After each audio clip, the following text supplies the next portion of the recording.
Hello, আসসালামু আলাইকুম। আমি অনামিকা জুই। সবার অধীর আগ্রহের সেই আই লুকটা নিয়ে চলে এসেছি।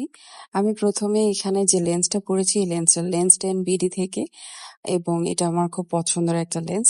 সো বিউটি গ্লেজড-এর এই কালার টুইস্ট প্যালেটটা ইউজ করেছি সেদিন আমি এবং যত রকমের কালার আছে সব দিয়ে সেই দিনের আই লুকটা করেছি এবং এত, এত ভালো লেগেছে আমার এই আই লুকটা যে এখনো পর্যন্ত এই আই লুক থেকে আমি ওভারকাম করতে পারছি না।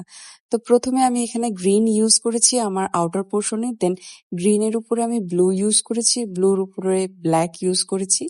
আর ট্রানজেকশন করেছি আমি একটা অরেঞ্জ কালার দিয়ে। তারপরে কাট ক্রিজ করেছি, half cut crease. And then half cut ক্রিজের উপরে আমি আউটার পোরশন থেকে হচ্ছে পার্পল কালার ইউজ করেছি। তারপরে একটা রেড ইউজ করেছি, তারপরে একটা বার্ন অরেঞ্জ ইউজ করেছি, and then yellow colour use করেছি। আর তারপর নিচে ব্লু কালারটা দিয়ে আমার স্মোকি আই লুকটা করে ফেলেছি নিচের পোর্শনটাতে ব্ল্যাক কাজল পরে। সো এই ছিল আমার কালারফুল আই লুক। আপনাদের কেমন লাগলো অবশ্যই আমাকে কমেন্ট করে জানাবেন। Thank you so much.